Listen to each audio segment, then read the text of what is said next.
Have you ever wondered how much it would actually cost to have a gold weapon in Call of Duty?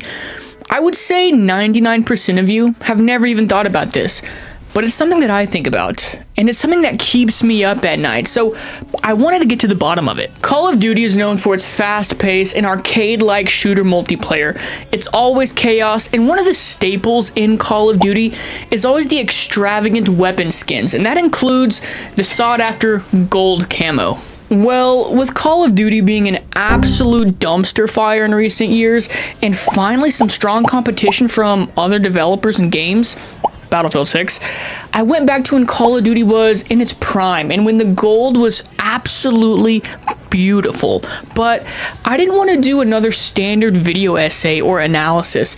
I wanted to do something slightly different. I'm older. I have a career. I have a different perspective from when I was 9 years old, just trying to hit first prestige. So, I want to know how much a gold gun in Call of Duty Black Ops would cost in real life. How much would that cost in United States dollars?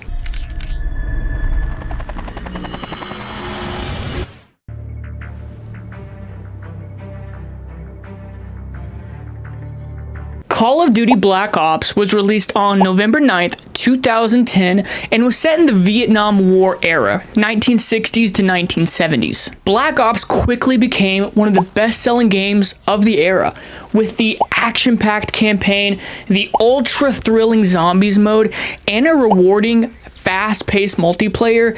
It was a recipe for success, and this is where we introduce our gold camo. Okay, technically the first game to have gold camo was Call of Duty 4, but it was only on a limited amount of guns and it wasn't widely accessible. Black Ops really put gold camo on the map. The thought of elite soldiers are running around Vietnam War era with solid gold weapons always made me laugh a little bit. Like, just imagine someone's grandpa with a solid gold M16 in the marshes of Vietnam. How ridiculous. It gets even funnier when you try and think of the logistics behind it all, so don't. It was absolutely painful, and I did that for you. So stick around, and we'll get to the bottom of how much it actually costs to get a gold weapon. And is that even something that we can find? What are the logistics? How much in USD? Can we even form an exchange rate from the old school Call of Duty points to United States dollars? These Call of Duty points. Not these. These are the questions that I want to know, and if there's any answers, you better believe I'm gonna find them. Now, our first order of business is deciding which weapon we want to make gold. Since weapons come in all different shapes and sizes, the weapon we choose is so important because it's gonna affect our calculations.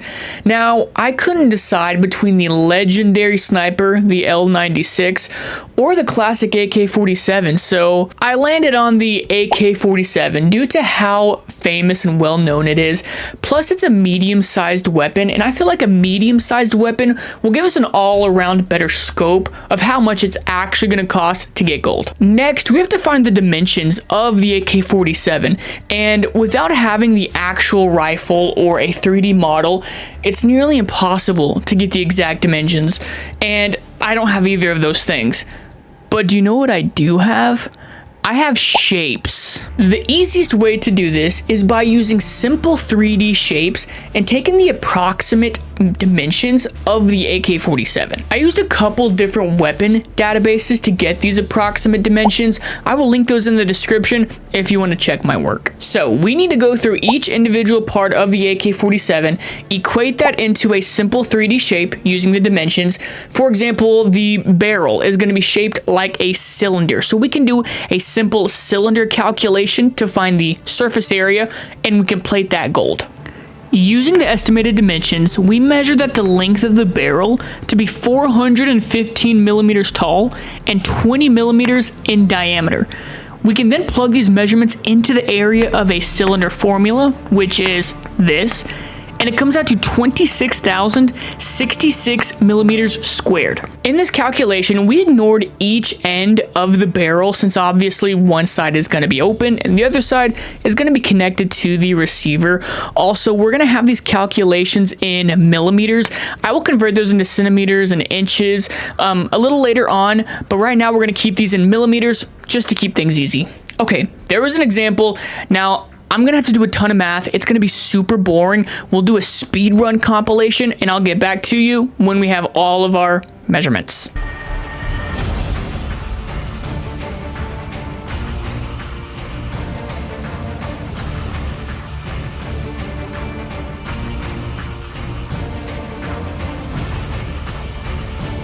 So, after all of that math, we finally have our dimensions. So starting with the barrel, we already knew that that's 26,066 millimeters squared. Next is the gas tube, which is 11,310 millimeters squared. Next, we have the receiver, which is 107,600 millimeters squared. The wooden stock, 64,800 millimeters squared. The pistol grip, which is 16,400 millimeters squared. The hand guard, which is 54,800 millimeters squared.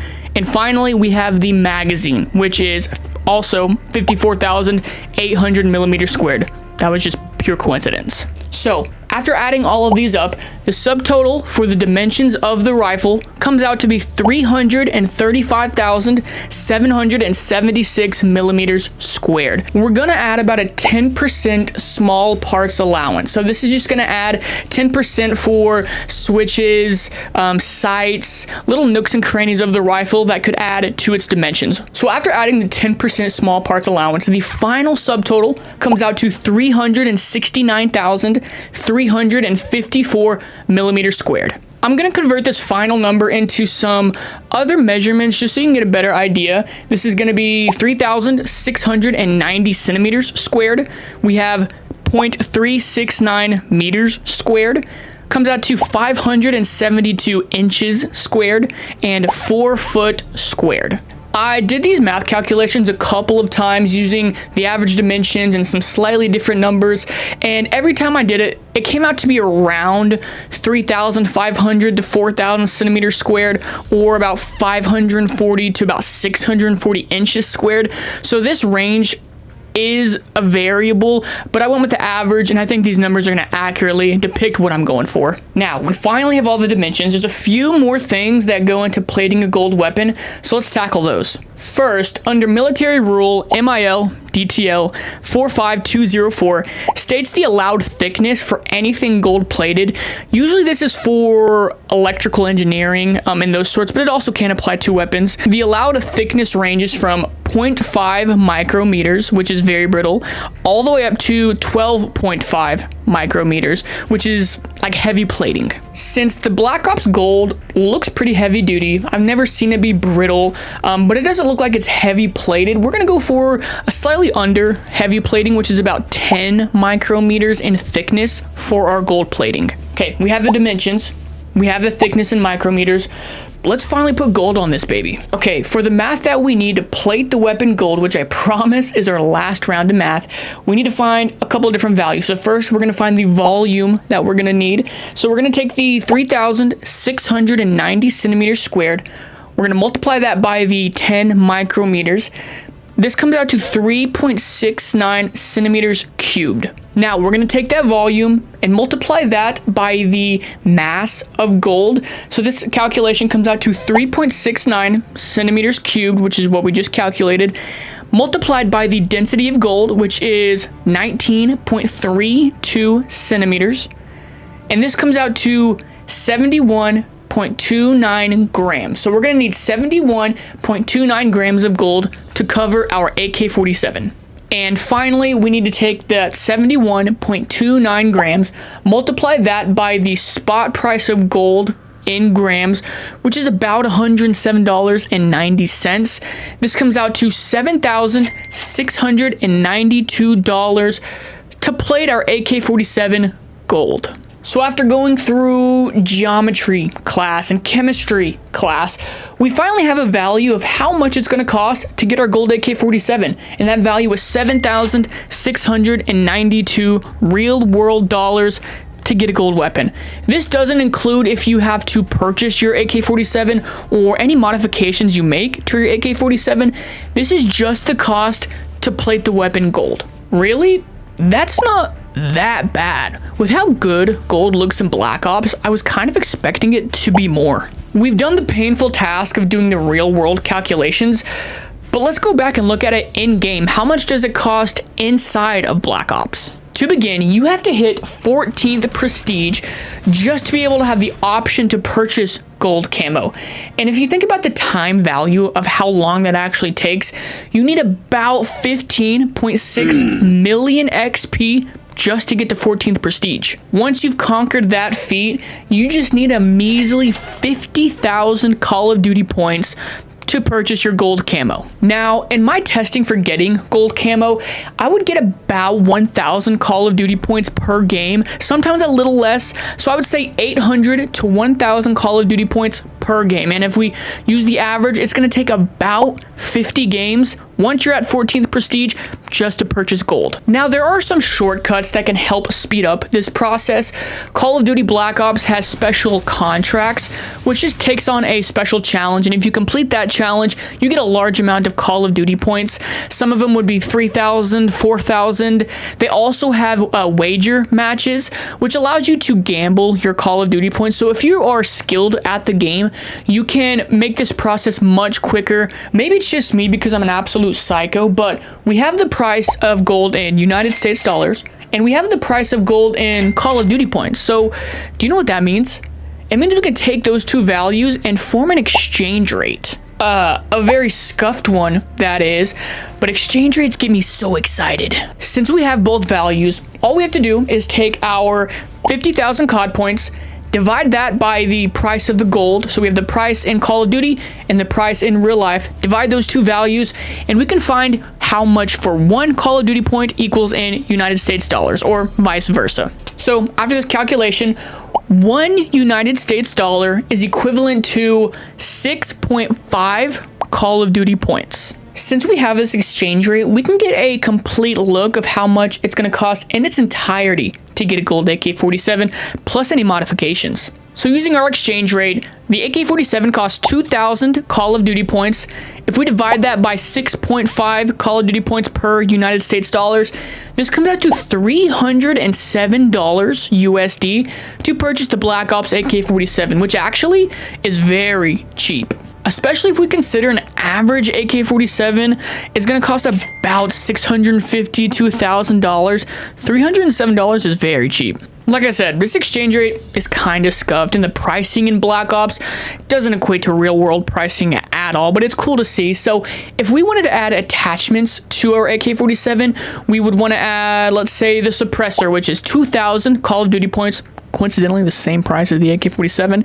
And let's go ahead and also add a dual magazine for faster reloads. That's going to add 1,000 Call of Duty points. So adding these modifications, that's going to add $460.85 to our total costs. So totaling the complete package of a fully modified golden AK-47, it costs $307 for the AK-47, costs $460.85 for all of the attachments, and finally it costs $7,692 for the gold-plated camo.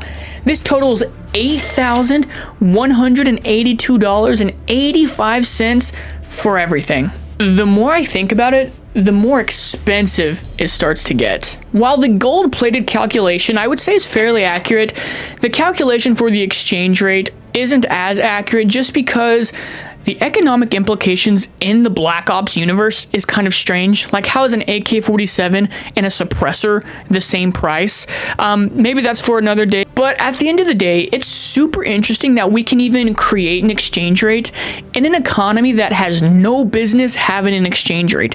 The Black Ops economy is very strange, and I definitely want to dive into it some more. So what did we learn in all this? Well, having a gold weapon, like in Black Ops in real life, is very expensive, and honestly, it's not that practical to have a gold weapon. And with the cost going over $8,000, you could buy all of these things for $8,000 instead of your solid gold AK-47. But hey, that's why it's a video game. And I honestly love the fact that you can run around with solid gold weapons and show off your accomplishments in-game, but maybe we should just keep it to in-game and not real life. Thank you so much for watching this video. If you enjoyed the economic breakdown in video games, I did another one in the Pokemon universe over Pokemart, so if you liked it, check it out. I have so many more ideas for economics within video games, so I'm going to continue exploring. I don't know why this tickles that itch, but I just love it. So stick around. And again, all links are going to be in the description below. Check them out.